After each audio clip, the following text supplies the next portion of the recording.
Before we get too deep into the tutorial, I just wanted to introduce myself. My name is Ryan.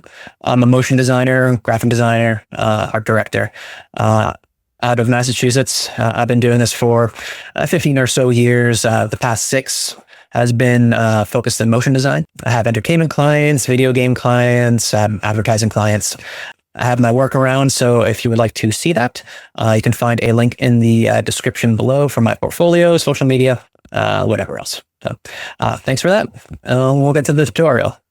So this is one of my favorite effects. I do this on a lot of my work. I call it a digital grid. I call it a pixel grid. Irrelevant, really, but I'll show you how it's made. At the end, we'll have something that sort of looks like this. So what we're going to do is we're going to close out of this and make a new comp. We're going to call this digital grid. I always call it tutorial. I'm using 1200 by 1200. It doesn't matter. Use whatever you'd like. And we're just going to pull in our footage. I've got this off of Pexels. You can also find a link for that in the description below. It's not quite big enough, so we just scaled it up a little bit. Try to avoid doing that if you can. Things don't scale up as well as they shrink down. And it's just this fun couple of astronauts holding hands. How lovely. All right, so we're going to pre-compose this. And we are going to call this pre-comp base footage. And make sure you're organizing everything. It's just going to help make sure that you're, for me, I have ADHD. It'll scramble things up if I don't stay organized. We're going to go into our comps footage, folder over here, sorry. And we're just going to duplicate the base footage that we just made. And we're going to call this grid footage. And drag that onto our timeline. On grid footage, I'm just going to go ahead and preemptively put a curves here. Make sure that your layer is selected. I'm going to put a curves there. And they're going to throw on a black and white also, but we're going to put that before the curves layer.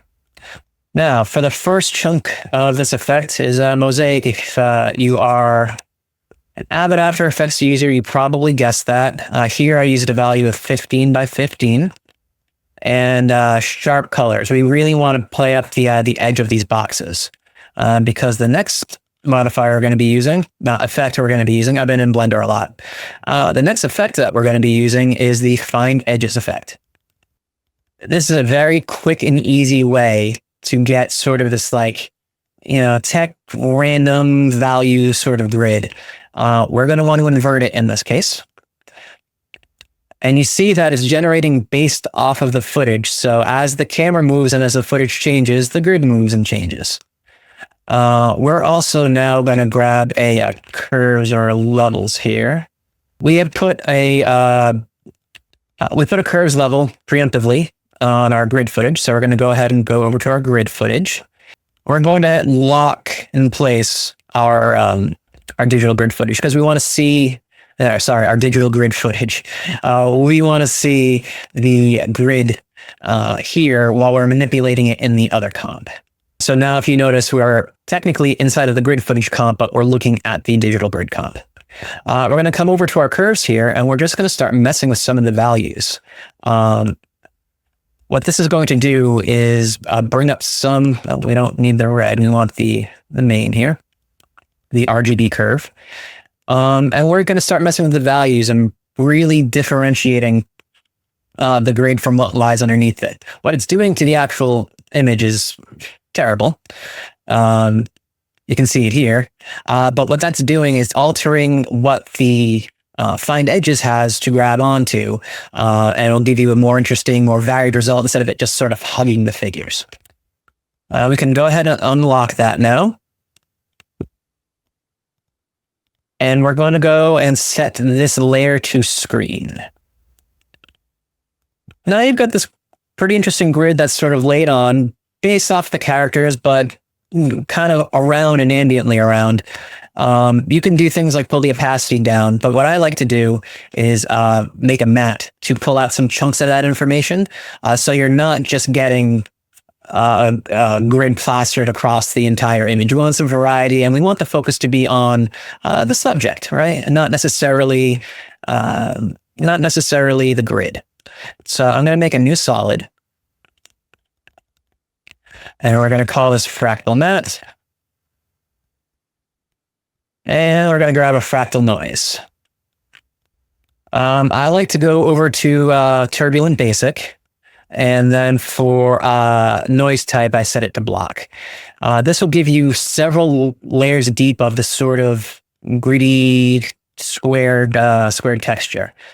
We want a bit more contrast there, and we're going to bring down the complexity a little bit. You want some layers there, but we don't need quite so many. 2 or 3. I'm going to do 3 in this case. Maybe 2. Split the difference. Split the difference. Okay. Then we're going to bring the scale up just to make it a little chunkier. And you can go ahead and play with your contrast values here, depending on what you want pulled out of your digital grid. And we are going to pre-compose that and fractal matte pre-cut. And we are going to take our track matte pick whip. Man, that's not fun to say. Track matte pick whip. I'm not going to try anymore. We're going to drag it over to our fractal matte. You notice nothing happens at first. That's because we're using the wrong kind of matte function over here. It's trying to do an alpha matte, which is the transparency values. We want it based off the light and dark values, which is a luma matte. And we're going to invert it to pull out a lot. So that might be more than you want to pull out. It might be just enough. But it's still sort of static and boring, right? So what I'm going to do is I'm going to come over to our grid footage. I'm going to apply an offset to it. We're going to put one keyframe at the beginning, drag it over right to the end, and a keyframe at the end, and we're just going to drag our X value over. Just sort of an arbitrary amount, whatever you feel looks good for pacing.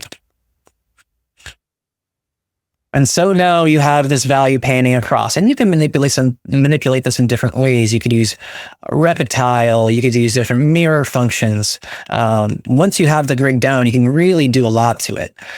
In my example over there, I believe I tinted it yellow, so I just grabbed a tint color correction. Set it to yellow color, right?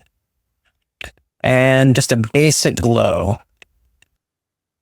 Not much to it. It's a very simple effect. It looks great in your tech projects. You can do multiple layers of this. You can put them in 3D layers. You can use it as an effect for different types of footage. You don't even have to use the same footage. You can put it on logos. It's really versatile, and it's really it really amps up sort of the quality and the look of a lot of these tech things when you're just looking for a little bit of extra texture. That's the whole tutorial. That was my first one. I hope you enjoyed it.